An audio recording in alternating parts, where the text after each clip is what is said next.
Hello നമസ്കാരം. അപ്പം ഞാൻ രാവിലെ തന്നെ മാർക്കറ്റിൽ പോയിട്ട് ചിക്കനൊക്കെ വാങ്ങിയിട്ട് വന്ന് നല്ല ചിക്കൻ ഫ്രൈ ചെയ്യാൻ ചോറാണുള്ളത് സ്പെഷ്യൽ.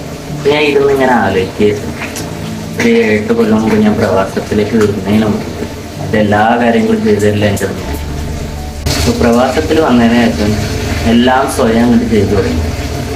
ഇപ്പോൾ കറി വെക്കണു, ചോറ് വെക്കണു, ഡ്രസ്സ് അലക്കണു, എല്ലാ കാര്യങ്ങളും എൻ്റെ കാര്യങ്ങൾ ഞാൻ തന്നെ ചെയ്യണം. കാരണം എന്താ പറഞ്ഞാൽ വേറെ ആരും ചെയ്തു തരാനില്ല.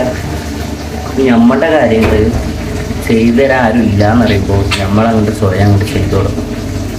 നമ്മുടെ കാര്യങ്ങൾ നമുക്ക് ചെയ്യാൻ കഴിയില്ല എന്ന് തോന്നുമ്പോഴാണ് നമ്മൾ മറ്റുള്ളവരെ ആശ്രയിക്കുക.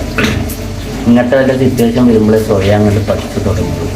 അപ്പോൾ നിങ്ങളോടൊക്കെ പറയാനുള്ളത്, ആരെയും ആശ്രയിക്കാൻ നിൽക്കണ്ട. എന്തൊരു കാര്യമെങ്കിൽ ആദ്യം സ്വയം പറ്റുമെന്ന് കരുതിയിട്ട് ചെയ്യാൻ നോക്കുക. പിന്നീട് എല്ലാം ഓട്ടോമാറ്റിക് അങ്ങോട്ട് ആയിക്കോളും.